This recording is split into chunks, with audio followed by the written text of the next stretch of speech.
Oh, I left the oven on.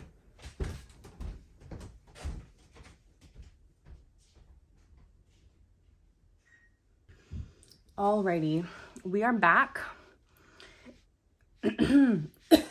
Or are we? Okay, we are back to play another day with this lovely fairy tale junk journal in progress. And I did do just a tiny little bit of work while you were gone, and I'll show you what I did. So I finally went on a determined search and found my ink dauber so that I could ink some things. So I went ahead and backed this tarot card with some backing paper and inked the edge of that. So that is ready there and can live there forever now. I keep going back and forth on whether I should do something here or leave it blank. Haven't made any decisions. We'll make that decision another day.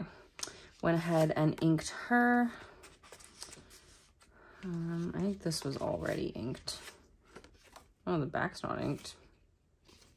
Do I want to back it with backing paper maybe? It's kind of thin. I'll make that decision some other time. That's the same. This, I went ahead and did some stuff to the back of this journal card because it was just looking a little unfinished to me. Now it feels much more finished, and I really like how the colors in this tape play off the colors happening all over here and here. That just made me really happy.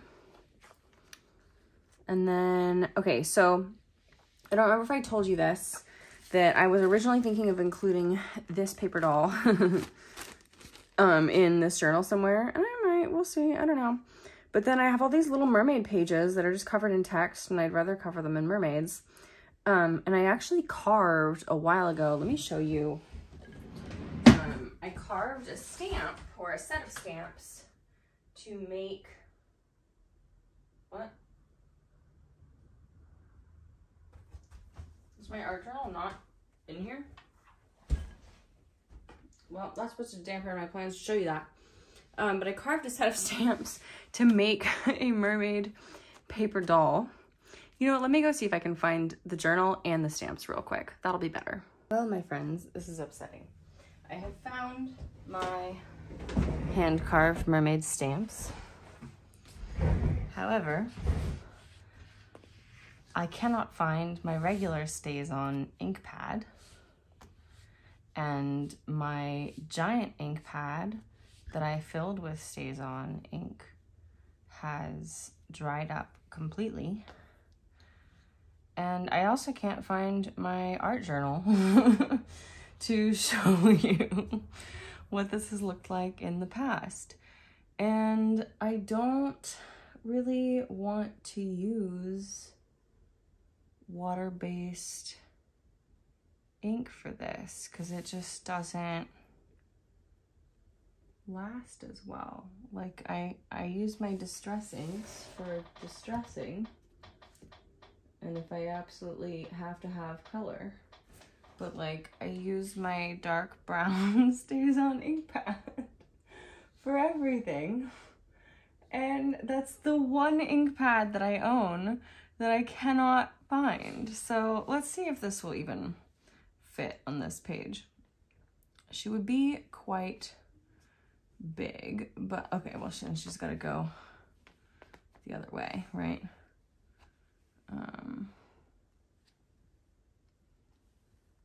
Okay. If we did like that, and then like, so she is actually quite big for this page. She might not work out too well, I suppose. I could always carve a new one. That doesn't solve the problem with my ink. Okay, well, we're gonna come back to this part later. This is very upsetting, guys. I am very bothered that I cannot locate my StazOn ink pad, because while it's true that I haven't like unpacked all of my craft stuff, Like I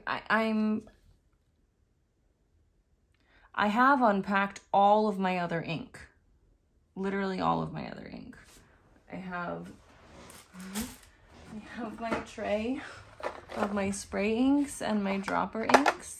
I have my whole little caddy of all of my distress inks.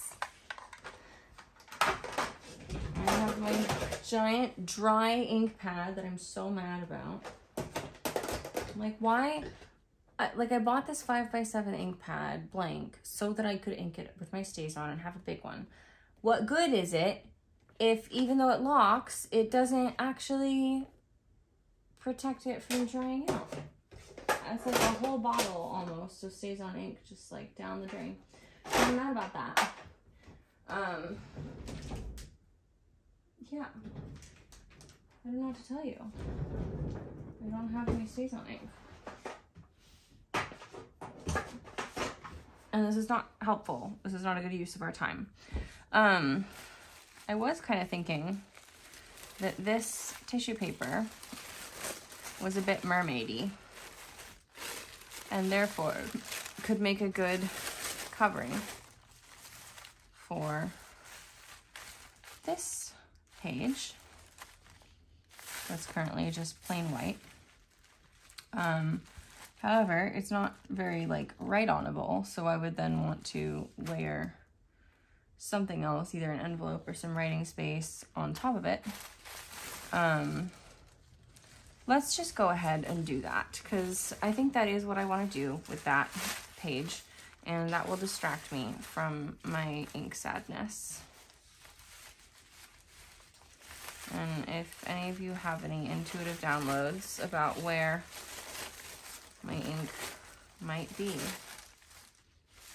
please share them with me. Where could it be? I do not know. I do not know. Anyhow, well, let's talk about what I've done today so far. So I did have my power hour this morning to work on my Oil Magic 101 class again. And I did lesson 2, which was all about getting to know a new oil and creating scent memories, which is a super powerful thing. And then I was like sad that in my 1024 character limit, I didn't have like the space to also talk about like my preferred method for actually like physically smelling a new oil. So instead of just being sad about it, like I'm being about my ink, I went ahead and made,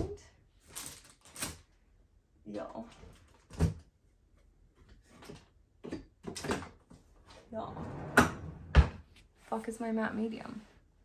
It's in my paint bag. I actually know where that is. On my mom. In point of fact, my matte medium is not in my paint bag because, and I know why, because I ran out of matte medium and ordered new matte medium right before we moved. But then by the time, because I needed to use it immediately for a project, but then by the time that it arrived, let's be safe and smart and take this out and set all this aside. We'll set those aside. We'll take this out. We'll put her on this little glue page here. Okay, and now we can feel like we're doing this the smart way. By the time the matte medium arrived, I was too deep in first trimester pregnancy to have the energy to do anything with it. So it's actually still in a, like the bubble mailer that it was shipped in. And I have not a clue in the world where that bubble mailer is. So, so we are using white gesso instead, which in this particular situation will work just fine. However, I am going to need that matte medium at some point, sooner rather than later.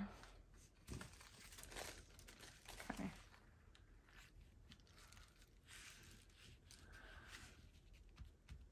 Ooh. Okay. Did I speak too soon? Is it actually gonna not be okay? Is it actually gonna like bleed through and be weird and white instead of just looking normal? Maybe. You live, you learn.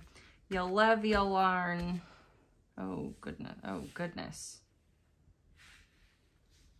Oh goodness. Oh goodness. Oh dear.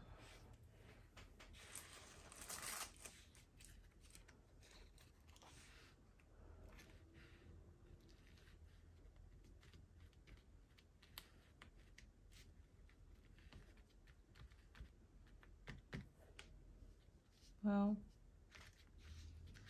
okay.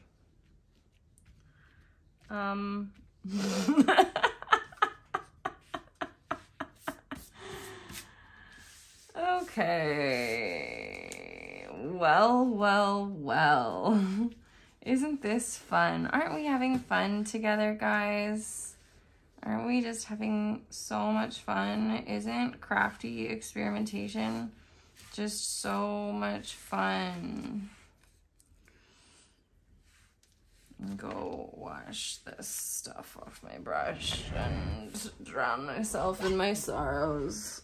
Okay, so what we're gonna do is we're gonna set this very gingerly aside and try not to think about it too hard. And we're gonna throw this away and try not to be too sad. And,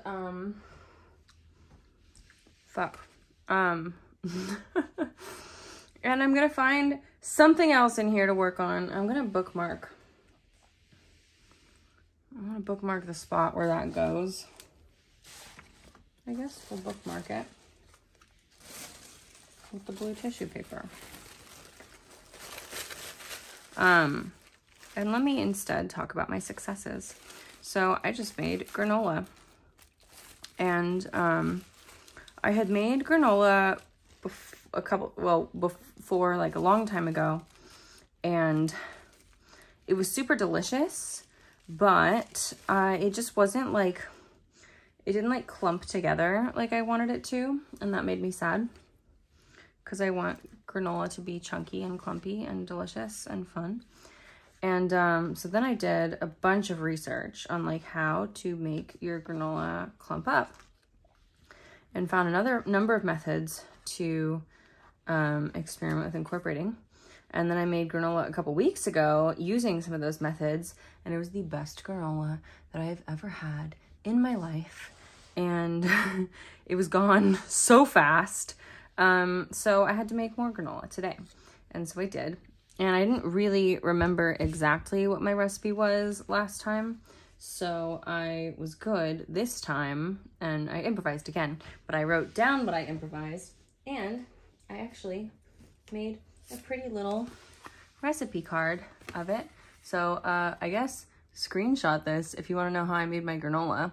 But basically it's like oats, coconut, quinoa is like the body of the granola. And then I mix in chocolate cachava, which if you're not familiar with cachava, it is this most delicious like protein powder, meal replacement powder type stuff. And it's got like so many different good things in it. Like I'll link it down below so you can check it out if you're interested in it. I don't usually actually, like sometimes I'm in a smoothie mood and I'll put it, I'll make just like a cachava smoothie, just like ice milk cachava. It comes in a bunch of different flavors. I usually get the vanilla because if I want it to be chocolate, I can just add cocoa powder. But I still have some of my original bag of chocolate left, and God, it is so good. I'm gonna go ahead and, okay, so we've got the wild swans, and I pulled out these swan images to play with here. But I'm gonna first glue down this envelope on this side. I'm gonna glue the flap down here so that we can have that be a thing. Ooh, and I think I'm gonna glue it down like here and here so it can be a little tuck spot. Yes. Ka'Chava. So yeah, so I had a little bit of my chocolate one left, and I was trying to copy this Love Crunch granola that I've had that's been super delicious, but is like pretty expensive. And that one is pretty chocolatey. And so I decided to put the chocolate Ka'Chava in the granola, and oh my goodness, it is way more delicious than it has any right to be, I think. And so does everyone else who's tried it. So now I'm like, oh, did I mistake? Because I just ordered like a bunch more vanilla Ka'Chava, and I specifically didn't order the chocolate. And now I'm like, all I want to do is make chocolate Ka'Chava granola, and I'm almost out of chocolate Ka'Chava. So I guess next time I will try making granola with the vanilla Ka'Chava and some cacao powder, and we'll just try that and see how that goes. But yeah, so I don't often make Ka'Chava smoothies, but I do love using Ka'Chava in anything I can sneak it into. So if I make date balls, I'll sneak some Ka'Chava in there. And then I've finally gotten I finally marred my perfect brown paper desk surface with a little bit of white gesso to remind me of my terrible mistake forever and ever and ever. It's okay. It's gonna be okay. It's gonna be okay. And yeah, so the way, by the way, if you're wondering how to get your granola to clump up, is so many granola recipes will tell you to like stir your granola a bunch of times while it's cooking so that it cooks evenly. This is a bad idea if you want your granola to be nice and clumpy, because what it's gonna do, I like that. I'm not even gonna try out these other images. Okay, I'll try out the blue one. But the blue one doesn't have the head of the swan. And that's just too much blue altogether. We're gonna do this one. And this one, yeah, this one feels good. It's got a swan and it's got writing space. So we're gonna do that. Yeah, so you do not stir your granola. Also, I did so I laid it out on sheet pans, the mixture, and then put like parchment paper on top of the granola, and then used my hands and also the other sheet pan, but mostly my hands, to really compress it down, like as flat, as tight, as compressed as I could get it. So it's really like you're cooking like a sheet of granola, and then you do not stir it at all while it's cooking. And then when it's done, you let it cool completely. And then once it's cooled completely, you can go ahead and break it up into chunks. And it will be very chunky and most delicious and delightful. And you will be so glad that you don't have to spend immense amounts of money on pre-made granola, because it's very easy. So yeah, that's the basis of it is the oats, coconut, quinoa. Yeah, you can put like whatever you want in there for the base of it. And the Ka'Chava as that delightful flavoring agent and getting in a bunch of extra nutrition, which is the other thing I love about Ka'Chava. Because if I just wanted it to be like chocolate flavor, I could use cocoa powder. But the Ka'Chava has that protein. It has like mushrooms. It has it's really, really rich in nutrients, and I literally cannot even, it's one of those things where I like did the research, I looked into it, and then I made my decision and I forgot everything I knew. So I don't know what I knew anymore, but I know that it's good and that I love it and that it's worth it to me. And That's fun and pretty. Shall we put this in here somewhere? Yeah. Let's have it, what's on the back of this?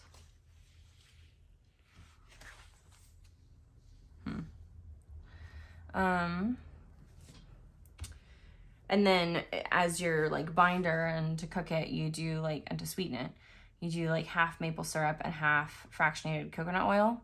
And then you just stir it all up, press it in your sheet on your sheet pan, really compress it down tight, bake it low and slow, 275 for like 45 minutes to an hour. Take it out, let it cool completely, break it up into chunks. Best granola ever, thank me later. So I'm very excited about that. And I've been making my own yogurt. So I have fresh homemade yogurt and fresh homemade chocolate granola that's actually pretty dang healthy. And then I put like fresh berries on it, and I usually put in some peanut butter, and sometimes I'll put in a little bit of honey because my yogurt is unflavored, unsweetened. But I tried it the other day without honey, and like the berries and the granola was so sweet and the yogurt is so good that I didn't really miss not having the honey. So I might not do the honey anymore because it just doesn't need it that badly. Okay, what else can we use these swans for? Because they're kind of fun, honestly. I kind of like this guy. He's really fun. And he would fit... Would he?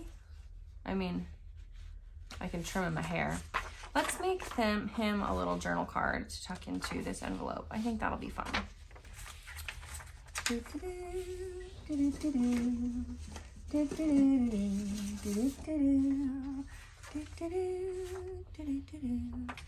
so sorry that you had to hear that. Somebody has gotten yellow submarine like perma stuck in my head, and it's one of those things where it's like the Beatles wrote so many good songs, and the power that they have to write catchy songs. Anyone who has the power to write catchy songs needs to be wise about how they use that power, because it's a power that's very easy to misuse. And I do not appreciate it personally being misused. And I consider Yellow Submarine to be a misuse of this power. I said what I said.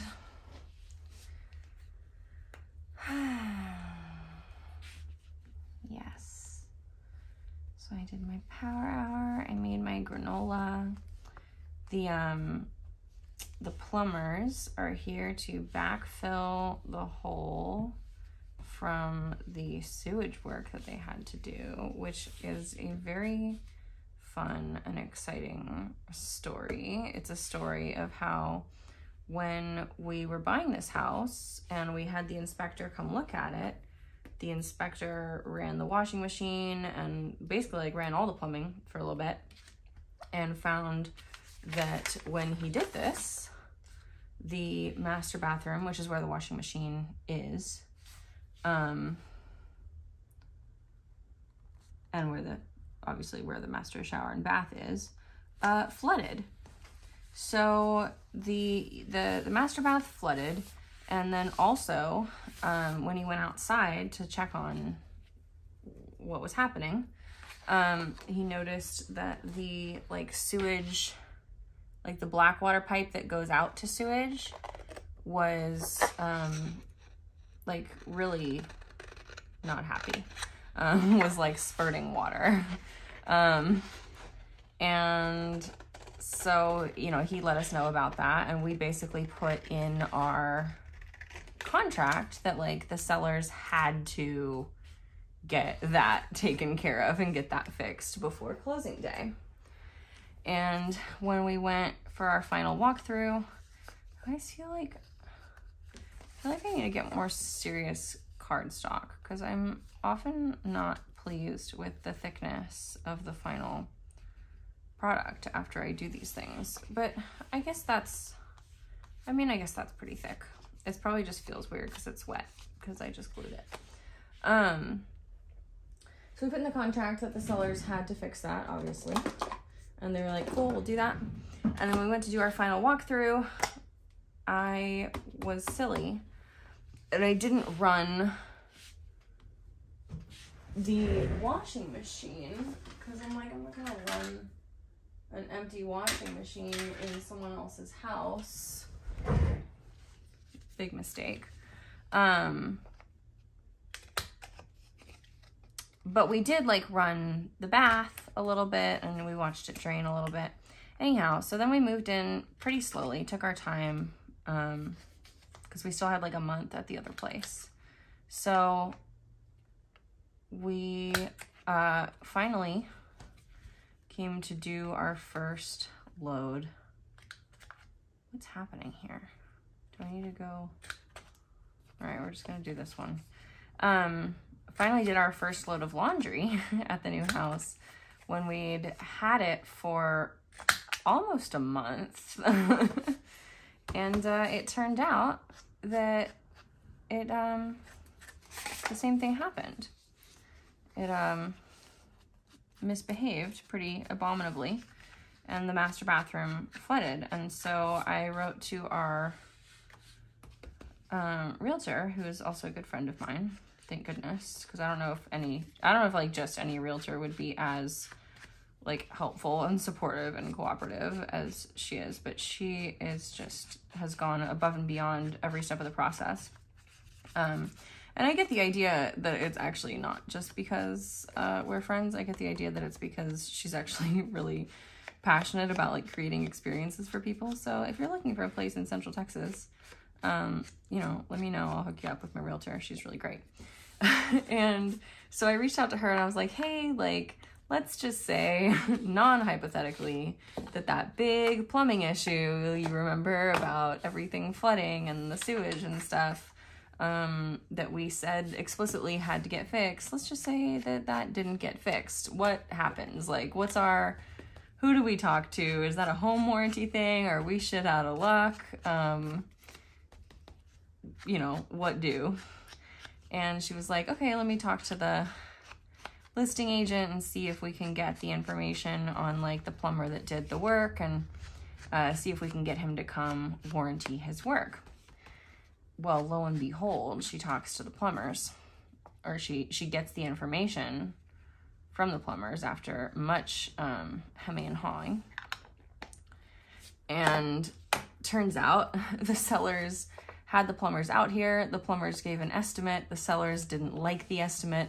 And they said, you know, we're just gonna not fix this problem. And then it's not gonna be our house anymore and it's not gonna be our problem. Which is, thankfully, legally, not how things work. You actually, that's not allowed. So, and boy, is this an expensive problem. So I'm really glad that it has ended up not being our financial responsibility to fix, because thank goodness the inspector found the problem the first time around and we put it in writing that it was the seller's responsibility, and the sellers intentionally withheld information from us, by which I mean that they got an estimate from the plumber, who first off, the first plumber that came out said, found septic, found it full, which is very interesting because we're not on septic. There is no septic. They didn't find a septic. They couldn't have found a septic because there is no septic. And the septic couldn't be full because there is no septic. So, you know, that's interesting. And the sellers were pretty sure that was also true. So they went and got another plumber out here to take another look and give another estimate. And he basically said, okay, you know, I stuck my camera down there into the sewage drainage pipe, and after 20 feet, it closes too tightly to even see what's going on. So you're gonna have to have some of this sewer pipe replaced, and either it's gonna be as little as 20 feet, which could be like $3,000 odd to replace, or it's gonna be as much as like 65 feet, which could be like $12,000 odd to replace. And yeah, so the sellers saw that and they were like, ooh, what if we just didn't? And then I guess they had somebody come and like unclog the drain, because I guess if it's not clogged with, say, for example, like, you know, regular ass toilet paper, it doesn't really happen. But then as soon as you try to flush toilet paper down the toilet, suddenly your washing machine floods your master bathroom. And for me, that's a no-go. So we've had plumbers out here for the last for the last week or so, just doing the work to get it fixed up. And it's really weird because it's like they're working on our house, but like we're not paying for it, and so they're not really, the plumbers aren't really talking to us directly very much, which is, I guess, fine. Like, I don't know what we would talk about necessarily. Yeah, they're finally here. It's done now. So now the problem that was probleming is no longer probleming. And the only problem that remained was that they had to, because they'd had to replace sewer pipes, they'd had to dig up a bunch of the backyard. And the backyard was still dug up for a while because I guess they had to get the city to come inspect it. But the city came and inspected it yesterday, gave them the pass. And so now they are here today to fill up the hole in what is to be one of, well, it was a garden bed. Thankfully, I hadn't gotten around to planting anything in it because I actually had done a little bit of garden work. I went ahead and planted my roses right away, but I planted those in the front garden. So that does not, thankfully, conflict with the sewage problem. Or there's no, like, area overlap there. Come on. Play nice with me. Okay.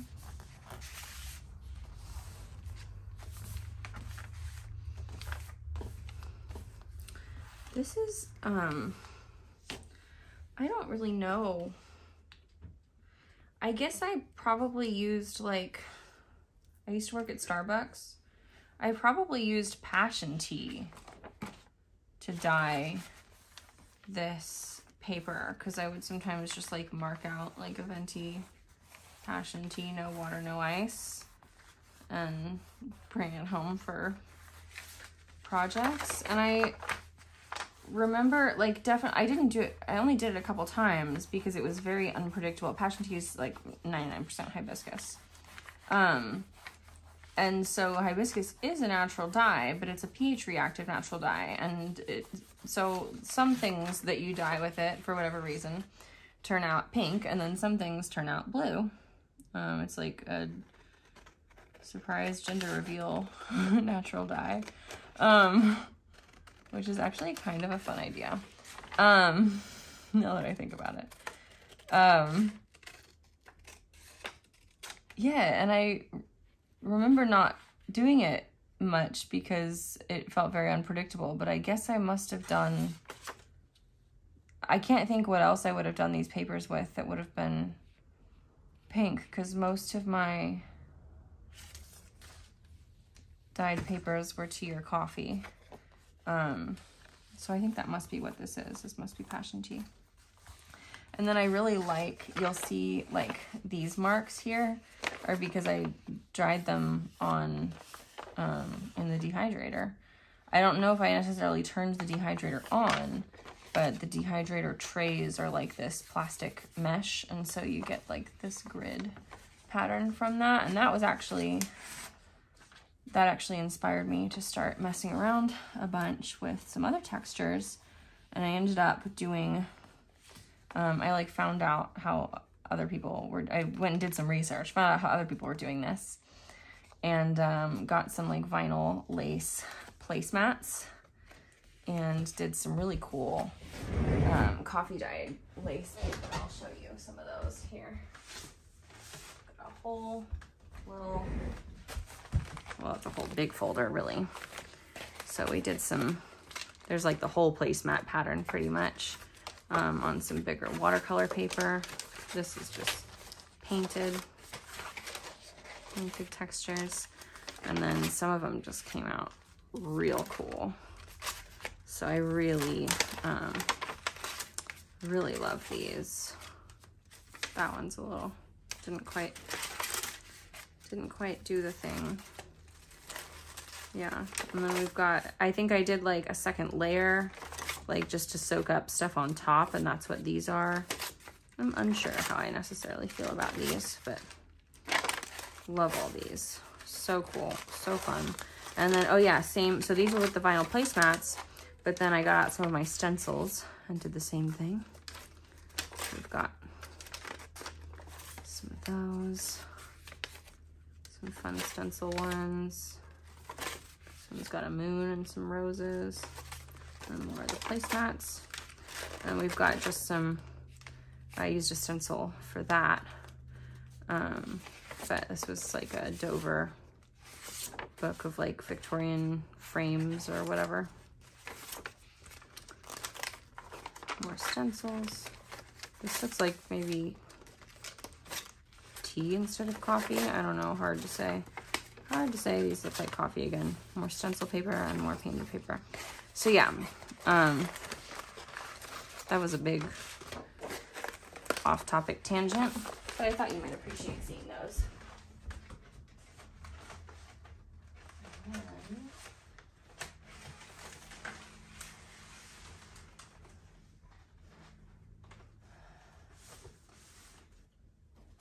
Was it passion tea? Because look how at a certain point, I remember it was the same stuff, it started getting orange. And I think this wasn't a pH thing. This was like a, as I got deeper into it, it started being orange. Yeah, there's more of that dehydrated cherry pattern. And I just, now I don't know. I feel like it was maybe something else. But I don't think I used, I mean, it could have been beets, I guess, maybe, but I don't remember doing that. But I guess my memory could be just not that good right now anymore. I am 31 after all. I'm getting old.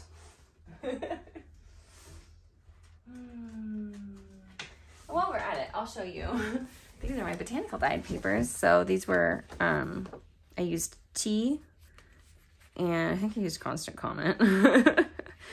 And just plants that were around Cottonwood Cottage where I was living. And I'm very excited to do this again in the spring with the plants that grow around Climbing Rose Cottage where I'm living now.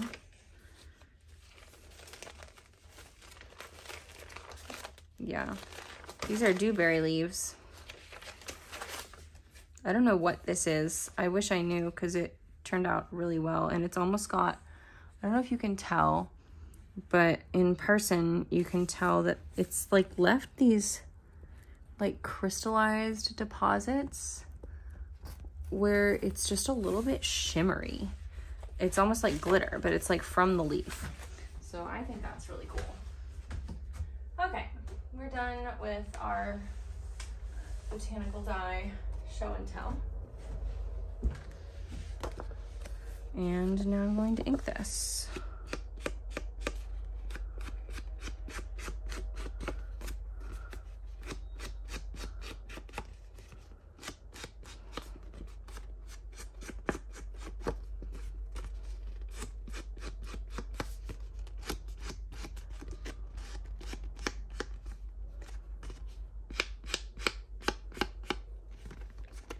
I can hear the neighbor's dog howling and barking, and it's definitely an adjustment because as I think I said, I was living out like really in the country for the last year and a half, And I loved it so much that my husband and I were both in agreement. We were like, we're never living in town again.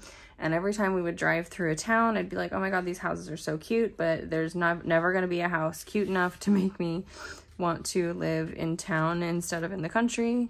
And now here we are. And I'm living in town. We've just bought a house in town, and it is what it is. And I'm not gonna lie, I love this house. And also the adjustment to living in town instead of in the country is a real adjustment, and I'm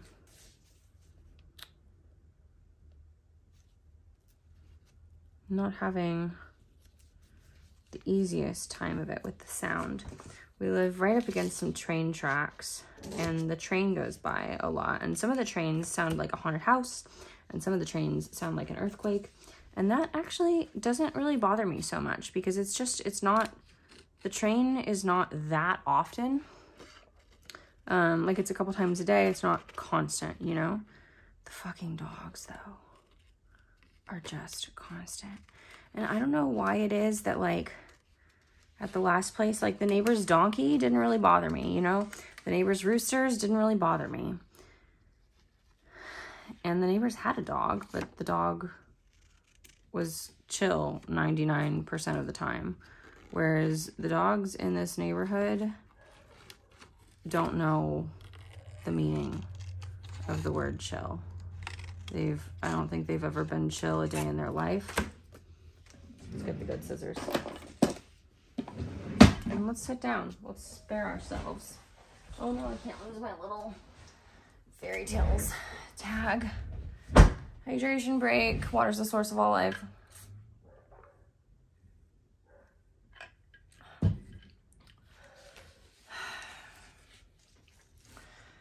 And yeah, like, I think about, so like, I recorded my album Wildflowers mostly on the porch at Cottonwood Cottage. And so I would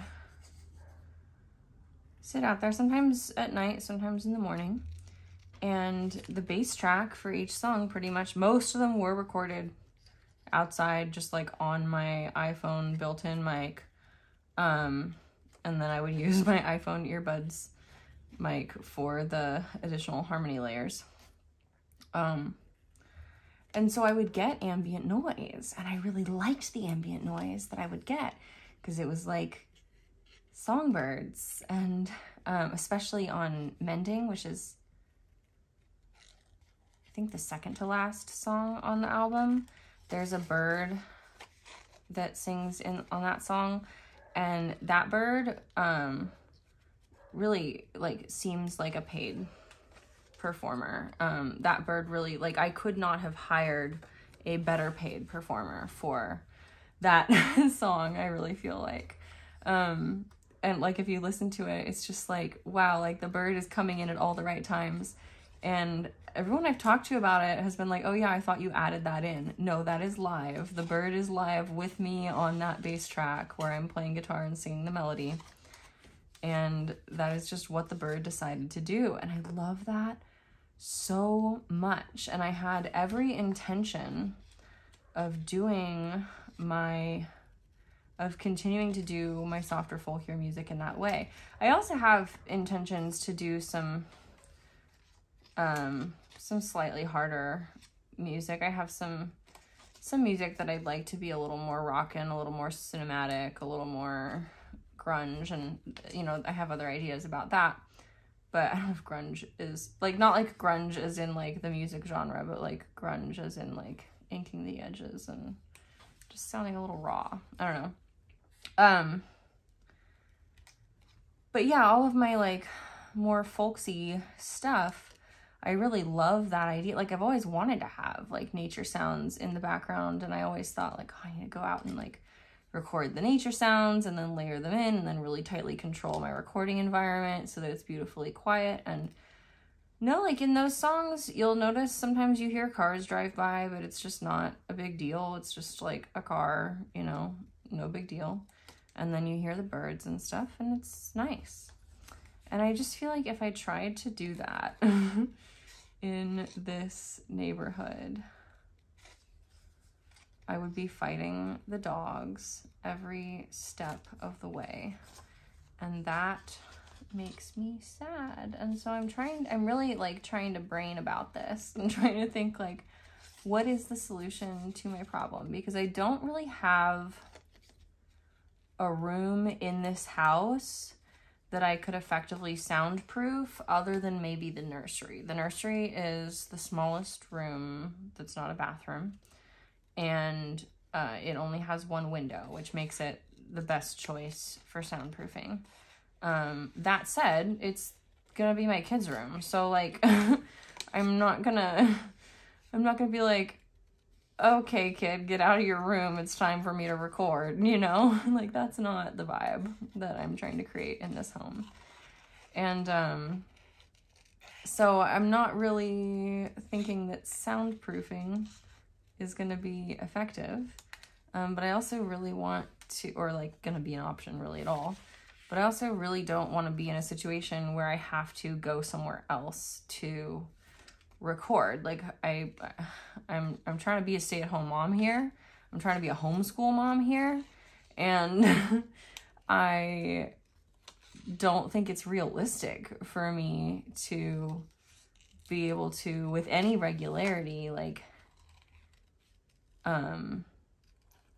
afford. I could get to a studio if that was all it is, but like you gotta buy studio time, and studio time is expensive. And one thing that I really liked about working on Wildflowers was that it was really all on my own time. I love that. That looks so much better. Yeah, it was really all on my own time, and I could work on it at my leisure whenever I wanted, or, you know, whenever I had a spare moment where the house was empty, I could go and work on it and record and get some song making done. And I'm sure that is going to be less of a possibility regardless, just because I'm going to have kids at home soon. But also all these sounds. And I don't know if you can hear this sound in the background because it's very faint. And if you can't hear this sound in the background, oh my gosh, that's going to ease my mind so much, because that means that it won't show up on my recording, on my sound recordings either. But there is, for whatever reason, for like several hours a day, every day, and I haven't noticed if there's like a particular schedule that it keeps to, but it's happening all the time, basically. It's like this beeping, like it sounds like, imagine like some sort of construction vehicle or something, or like a pallet, what do you call those vehicles that move the pallets inside the grocery store? Like imagine, you know, when one of those is backing up and it's beeping, like that sound. But it's coming from somewhere outside, and I'm not sure where, for several hours a day. And I can hear it right now. It's going.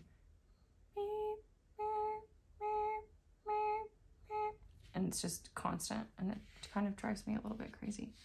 I'm gonna try not to think about it too much, but I'm mentioning it because it's something that I think about as I'm thinking about trying to record my next album, which obviously I can't really think much about recording my next album until we're a little more moved in here. Although I guess I could, you know, if I felt like I could just turn on my phone and record and get good sound here in town. I could do that. I like that, but I like this as a tab, and this page doesn't stick out far enough for a tab to be useful, but I really like it against the green. Oh, and so I'll tell you, I ended up, because this, I think I was telling you that this magazine page was like so thin, I really wanted to give it some body, and I really wanted to cover up the little text that was here. So it took me like all morning this morning actually, but I figured it out. I found the pieces. So I've got this cypress tree or whatever that is, and I've got these vines from this like Michael Kors ad or whatever. And then this bush and these flowers and these mushrooms, and this was one of these Dover Glitter Fairies stickers, and I just fussy cut it out because fuck the white borders. Now she's on there and she's all happy, and yeah, it feels good to me now. And because I have that additional layer of, it is still magazine paper that I collaged with, but 2 layers of magazine paper has a lot more body than 1. And so really, like, here we don't have an extra layer, and here we don't have an extra layer, but the whole rest of the border pretty much has an extra layer. So that feels to me a lot better than it felt before, and it looks a lot better than it looked before. So I'm pleased with that. And look at this little duckling that we've just put on the Ugly Duckling page. How fucking cute is that? Oh my God. Oh, and this might solve my problem. So I just found these, St. Vinny's is my favorite thrift store in Austin. And for $1.50, I got this box of note cards that has all these pretty, they're all different. All these pretty pictures on them. And I thought, oh my gosh, these will be perfect for junk journals. I didn't open them, so I didn't realize they all have like, well, they all have Bible verses in them. So like these little ones all have Bible verses, but then some of them also have like big, pretty Christian things. And that's not really my thing, but I'm not like mad about it. This one's kind of sweet. But I just love this imagery. See, may today be a day filled with joy and happiness. That's totally fine. But then there's the Bible verse, which I don't mind. Again, like, it's not like, they're not like Bible verses, like, they're not like judgy Bible verses, you know? They're like sweet, uplifting, thoughtful Bible verses. So whatever. And this one with the swans and the blue, I just thought really matched the vibe of the journal. And I thought I would maybe stick it on a page with the wild swans, but if you go here, if you stick it in this way, which is like the right way, you just see the church and you don't see the swans. And if you say, okay, well, I'll stick it in the other way, so maybe you can see the swans, you can kind of see the swans, but it just doesn't look right. So I decided against that. And then I guess this is a wild swans page where I could add it somehow, but it's too wide to put this way, and I don't want to do that. But the swan, the Ugly Duckling turns into a swan. So maybe we'll stick this in here. And we are going to stick it the wrong way so that you can see the swans and not the church. And I think I'm just going to leave this as is. And if whoever gets this journal has a problem with the Lord's love and blessings, they can cover that up themselves and have some fun collaging that. Or they can give it to somebody who won't have a problem with it. But I just think it's so pretty. I want it in here. That looks so good. I love it. Yay. We are happy now. It feels so good to have some little victories after whatever this mess is. It's still so wet. Oh my God, I just touched it. It's not wet everywhere, I guess, but there's definitely parts of it that are still quite wet. I'm gonna have to like iron this flat or something later. Whatever. Like I said, later. It's a later problem. Or a later project, I'll say. And then, yeah, I was talking before about making this a shaker page, but I feel like that's... I honestly feel like sewing through the magazine paper might be asking for trouble. And also, I feel like now that I've collaged it, it's a little sturdier, so I'm a little happier, and it just kind of looks good the way it is, so I'm just gonna leave it. And I like her just the way she is, so we're just gonna leave her. This, kind of like the list of illustrations, I don't want to cover this. Like, I don't want to lose this, but I also don't want to just have it. So I think I want to do a tip out. And actually, let's move this, because what I've set it on top of is, I just found when I was looking for my art journal and my ink and not finding it, I found these folders where I had just, right before I moved, I processed a ton of my 12 by 12 papers, I just like broke them down. So I cut them into mostly envelopes, but then whatever was left after I made the different sized envelopes, I made into belly bands and things that can be like tags or journal cards. And it looks like I inked all of them that can be inked already, which is flippin' awesome. Great job, Vervain. And a lot of these would look really good in this journal. So that's something I'll explore in a bit. And then we've also got this one of tip outs and flip ups. So things that I thought would look good doing that. Okay, so I like the dream. Okay, let's put the note cards away. I just wanted to show them to you. Okay, and let's pull out the ones that feel kind of fairy tale journaly. Definitely dream. Some of these feel too dark. Like it's not that they're inappropriate for the fairy tale theme, just not for this book. Okay, these are all fairy tale papers. See, that's a fairy tale paper, but it's just a little dark for this book. This could go somewhere else in this book, but probably not on this page. Too white. That could go somewhere. Ooh. Okay, like some of these could work. I think I already have a Fairest of Them All belly band in this book, so I'm gonna leave that out.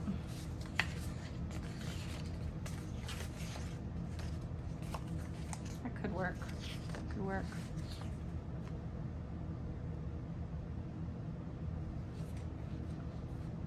Okay, whatever you say, Vervain. Okay, so those are fun. Let's take these. Let's set these folders back aside. And let's see what might look good here. Guys, this is so fun.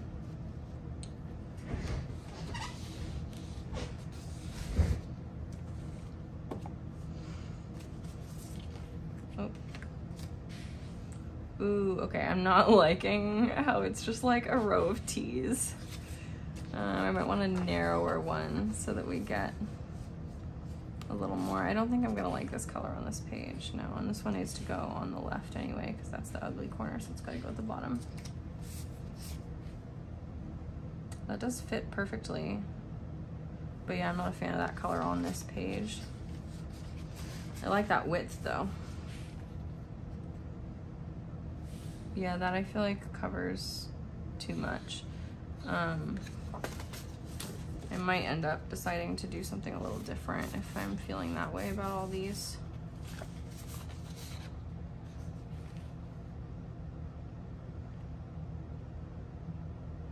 Yeah. Okay, what about this one? I like that. I think I like that. Okay, that's a candidate.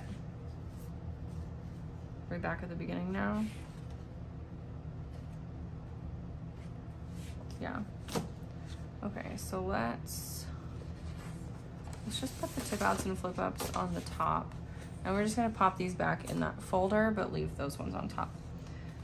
Yes, so I think this is our guy. And I think I wanna back it so it's not just pure white. Do I want to back it in the pink? Why not? Let's do it. We've got it. Let's get a glue page here.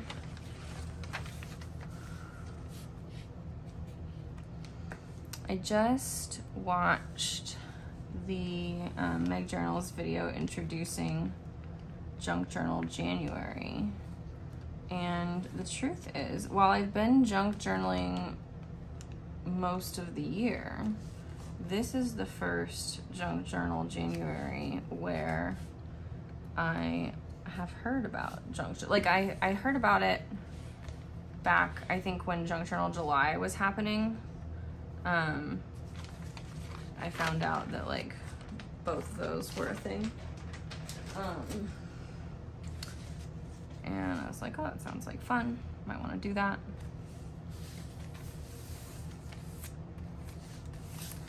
But I didn't do, I guess with the July one, I didn't film anything, obviously. You can go back and see. I was not posting anything. But I did, like, I guess use a couple of the prompts to work in like an accordion style. She got me all excited to make an accordion journal, basically. And so I made like a summer themed accordion journal and then did almost no actual work in the journal itself. And actually I can show you that another time. I was like, I can get that and show you. No, we're not gonna get that distracted again right now. We're gonna stay a little bit on topic. Or on task or whatever. But yeah, so I'm thinking I might actually like to try doing Junk Journal January this year. And I don't know. I don't know. It's just a thought. It's just a thought. But it's a thought I'm kind of liking. I'm also the sort of person who, like, as soon as I, like, it can sound really fun to me. And then as soon as I'm like, okay, I've said I would do it, so I have to do it. I'm like, now I don't want to do it anymore. So I'm already, like, aware of my, tendency to get uninterested in things as soon as I have assigned them to myself or been assigned them.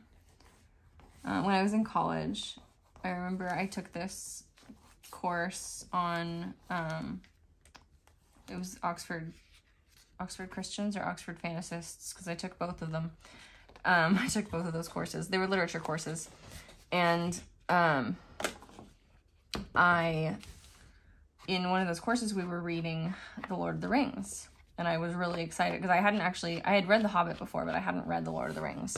And I had always wanted to. And so I was really excited to read The Lord of the Rings. And this was with one of my favorite professors who I had, I'd had him before for lecture, not for like a little class. But he was the study abroad guide and he was the teacher of both of these courses that I took. And I had gone to, he used to have like coffee and conversation at a local coffee shop where he would send out an email with an article that we would all read. And then you could go and join in the conversation. And he also taught Sunday school for adults at the local church, which I didn't know about until I met my current husband, my boyfriend at the time, who was like, oh yeah, I know Dr. Hanks. I go to his Sunday school. And I was like, he teaches a Sunday school? That's enough to make me want to go to Sunday school. And so then I ended up going to his Sunday school for like a year and a half. So that was fun. Yes. So, you're learning so much about me. And,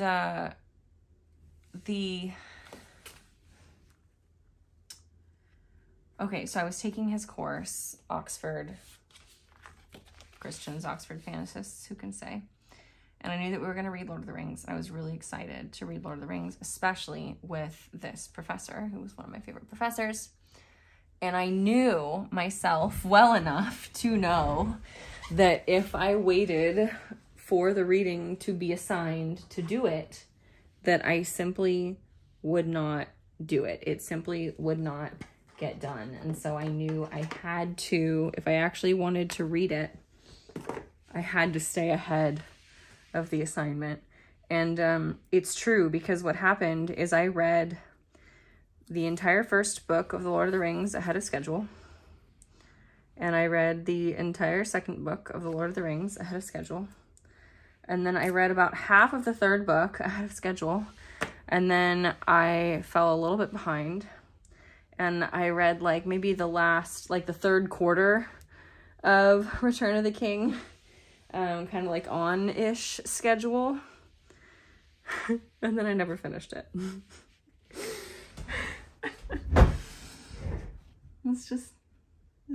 That's my psychology. And so I would love to finish it. someday, but I just found myself like psychologically incapable of doing the assigned reading at the time that it was assigned. And now you know something about me. Are any of you like this? Are any of you broken in the same way that I am? If you are, I'm sorry. Oh, is this, I hope I like, yeah, okay, yeah. I was like, man, I really hope I'm gonna like this tape with whatever's going on the other side of this page. But I think I am. And if not, too damn bad. Go on, align. Ooh, I'm just remembering as I'm doing this that I did some other work off camera this morning that I'm actually quite excited about in this journal. And after I get this flip out glued in, maybe I'll remember to show you. I think we're making good progress here. Oh yeah, that looks so good there. Ooh, yes, I love this glitter washi tape. I got this at Daiso. I love getting washi tape at Daiso because it's so cheap and it's always really cute because the Japanese just have really great taste in stationery. Let's do, for the inside, let's do some more of this one.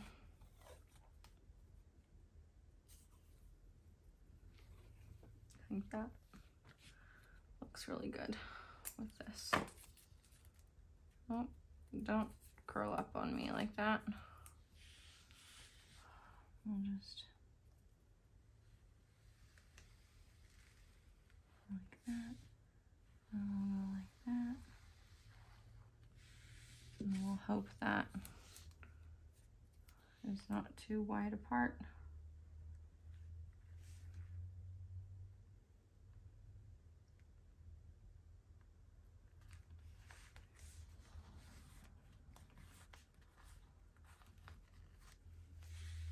Alrighty.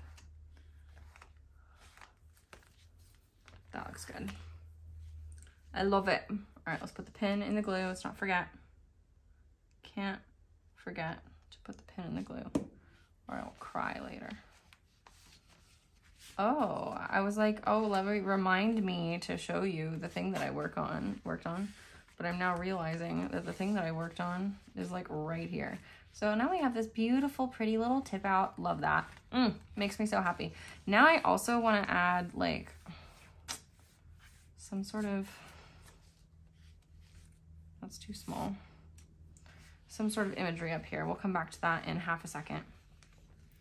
So we have this, and then the thing that I added, as you can see, this strip here. I've got a tip out here that's this beautiful mushroom envelope that I said I was too attached to, that I might not put in this book, but I did. So you're welcome to whoever gets this journal. And then I covered up my address. I don't know if you can see this. I covered up my address with this pink parchment, and I covered up part of the return address with this beautiful rose. And I don't think I've found anything to go in here yet. So that will be a later project, I think, because I don't think I have anything out here that will work for that. Yeah. And then this, I'm kind of thinking I might, okay, so here's the thing. This and this is the best part of the Nightingale story. And I'm gonna read it to you now, actually, because you deserve that. So, and I think there's a part of the Nightingale story earlier in here as well, that, where it talks about like the mechanical bird breaking down and how it could only be played once a year on very special occasions. Yes, here we are. Nightingale. Even the fisherman would stop to rest when he heard the nightingale. I want to hear the nightingale, and that tonight. If it does not come, then the whole court shall have their stomachs thumped, and that right after they have eaten. And then, oh, the kitchen girl knows the nightingale, and The nightingale sings, and it's great. And they go and they try to find the nightingale. The nightingale sings. The emperor wants you to sing for him. And then, I don't know, I guess maybe there's another spot. Maybe it's later. I don't know. Anyhow, so this is the end of the nightingale, where the emperor is dying. And I'm just going to read it to you because it's beautiful. Yes. The emperor could hardly breathe. He felt as though someone were sitting on his chest. He opened his eyes. Death was sitting there. He was wearing the emperor's golden crown and held his gold saber in one hand and his imperial banner in the other. From the folds of the curtains that hung around his bed, strange faces looked down at the emperor. Some of them were frighteningly ugly and others mild and kind. They were the evil and good deeds that the emperor had done. Now, while death was sitting on his heart, they were looking down at him. "Do you remember?" whispered first one and then another, and they told him things that made the cold sweat of fear appear on his forehead. "No, no, I don't remember. It is not true," shouted the emperor. "Music, music, play the great Chinese gong," he begged, "so that I will not be able to hear what they are saying." But the faces kept talking, and Death, like a real Chinese, nodded his head to every word that was said. "Little golden nightingale, sing," demanded the emperor. "I have given you gold and precious jewels, and with my own hands have I hung my golden slipper around your neck. Sing, please, sing." But the mechanical nightingale stood as still as ever, for there was no one to wind it up, and then it couldn't sing. Death kept staring at the emperor out of the empty sockets in his skull, and the palace was still, so terrifyingly still. All at once, the most beautiful song broke the silence. It was the nightingale, who had heard of the emperor's illness and torment.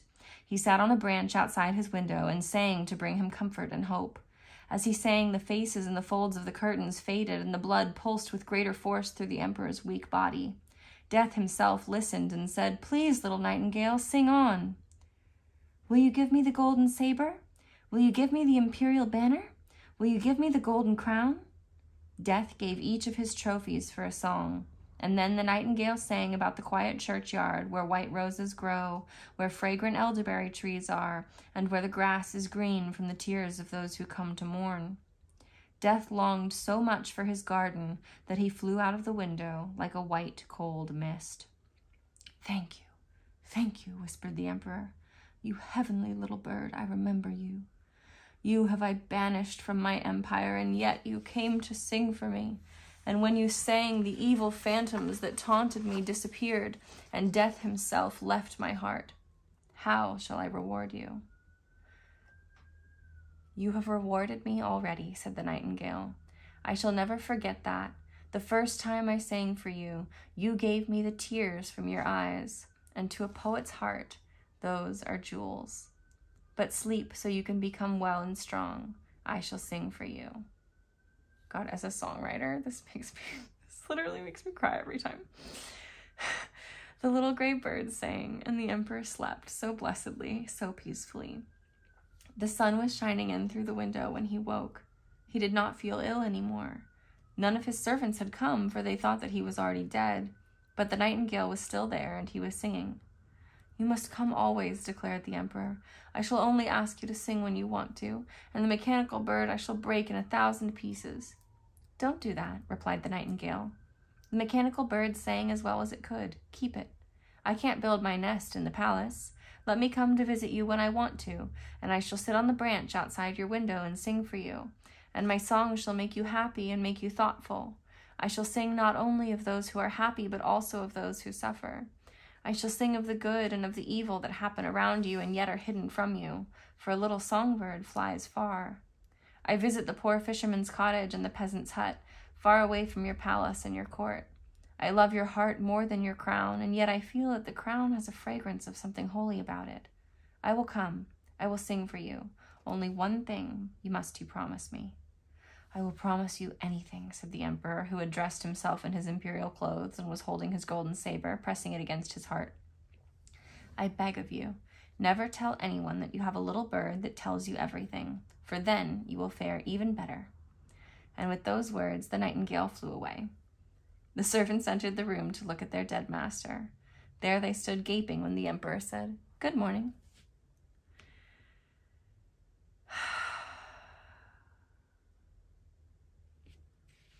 The first time I sang for you, you gave me the tears from your eyes, and to a poet's heart, those are jewels. That is so true. And this is, oh, just one of my favorite stories. And I think this is actually really quite a good translation of it. And that's the primary reason probably that this journal will be hard for me to part with, if I decide to, which I'm leaning towards parting with it, but you can't blame me if I decide to keep it in the end. Ugh, I'm literally crying. Okay. And then there's this haiku, slight interruption. Ah, nightingale, with half your song expressed, I leave for the next world to hear the rest. And that's by an anonymous prisoner condemned to death. Jeez. Oh. It's hard, man. Okay, so this is a page spread that I did a long time ago, but I want to show you this because this is fun. This was like, I guess like a bunch of stickers came in here. And so it's like, not, I don't know, you can definitely keep stuff in there, but it's open sides. And I don't want to close the sides because I just don't. So you can like, I don't know, you can tuck stuff in there, but I don't know how well it would stay. You might want to tuck like thicker stuff in there. Like let's find like this guy. Oh, maybe we'll just put him in there. Yeah, let's do it. Perfect. This is from this, like, I think it was kind of like a Halloween witchy themed scrapbook paper pad. And there was a sheet that just had 4 of these. And so I cut it up and folded it and inked the edges. I think that's thick enough that it'll stay put in here. So we'll have that be our little journal card that'll go there. And it matches, so that's great. Without a sound, the white camellia fell to sound the darkness of the deep stone well. Oh, I love these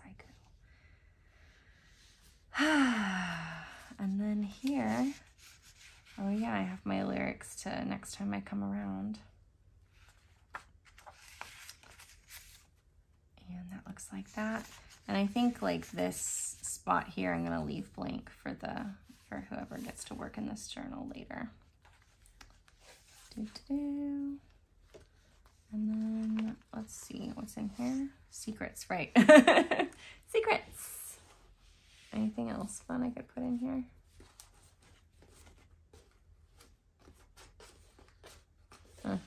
Nothing that really inspires right this second. I think that's fine.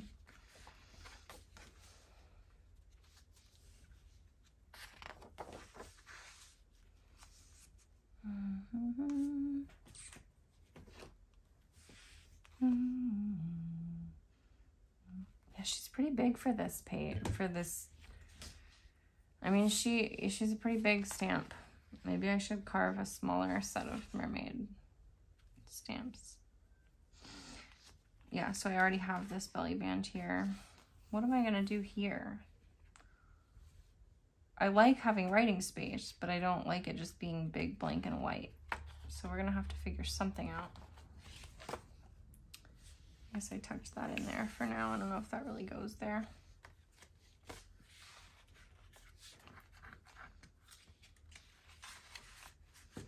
That's too narrow to go there. What about this? Oh, that looks all right, I guess. I don't know.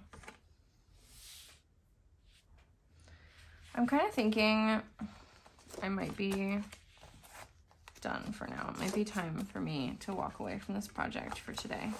Let's flip through it again, just for old time's sake. And let's see if there's anything that oh God. Is this dry yet?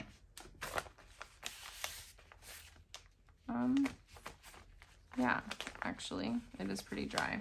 So let's go ahead and show you what I did on the other side. Yeah, and let's, I guess, put the things back in there that go in there, which is, yeah, so I had this magazine clip that I just wasn't happy with it just being white, as you can see, which has now started to get me into trouble. But we'll pop those bad boys there. This one's gonna need a string at some point, not right this second. And let's go ahead and pop this right back there. And then, okay, I think it's gonna be okay. Every little thing is gonna be alright. Sing, don't worry about a thing, 'cause every little thing is gonna be alright. Don't worry. Ooh, I want to see if I can find a spot to tuck this swan also. Preferably on a page that talks about, oh, is this it? No, that's from something else.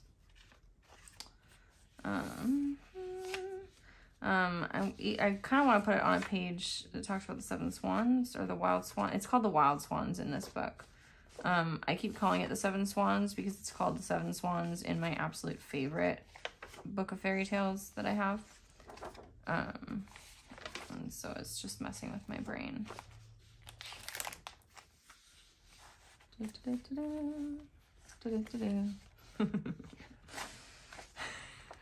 It haunts me. The yellow submarine haunts me.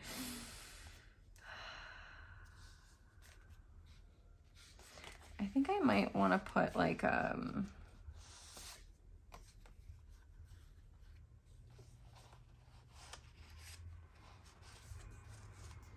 might want to put like a tab, like a ribbon. I don't know. We're just gonna put that back in this way for now and let it be.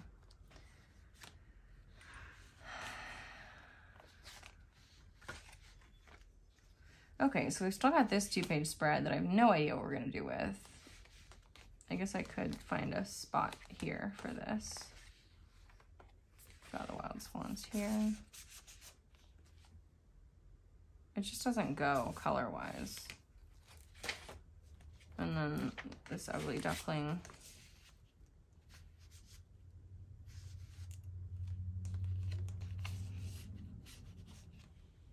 Oh, yeah, that's not vibing. So I'm gonna clip this here.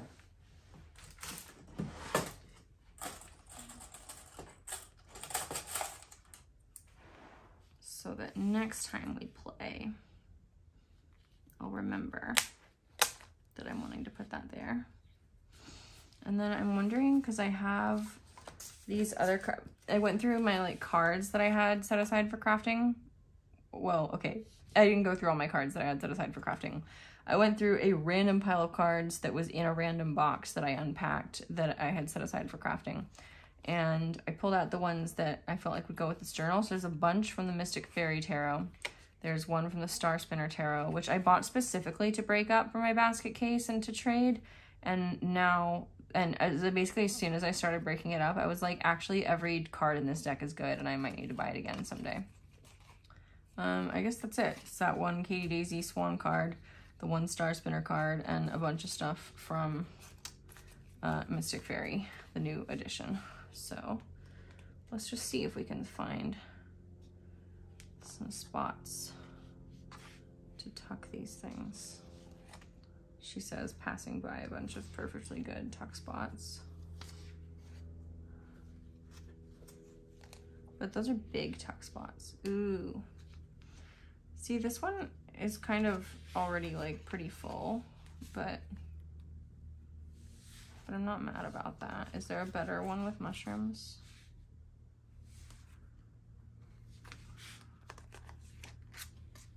Kind of like the egg one. Let's do that. It's too big for this, or the cards are too small for that pocket.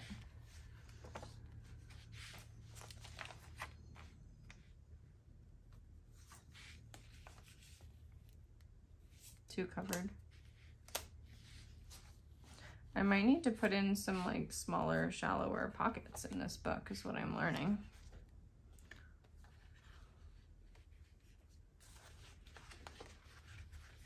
Ooh, I forgot that we did this. That's not really, that's too small a tuck spot, I think.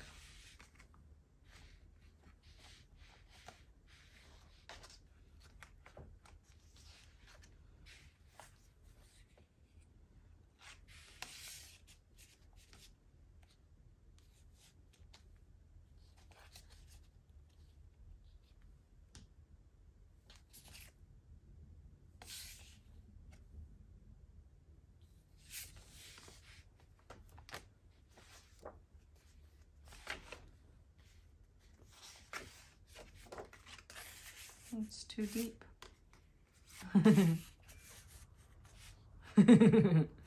He's kind of cute. Maybe we'll... I kind of want to keep that for maybe like a book with more dragons in it. Since we've already put the dragon egg one in. Okay. Yeah, the more that I'm flipping, the more I'm like, yeah, it's time to walk away and go do something else for a while. Ooh. No.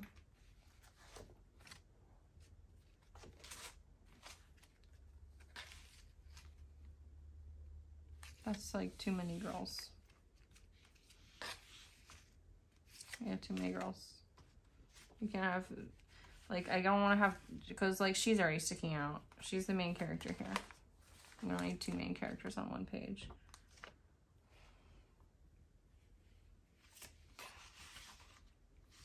Yeah, a lot of these pockets are really deep, which is really nice most of the time, until you want to tuck away small things.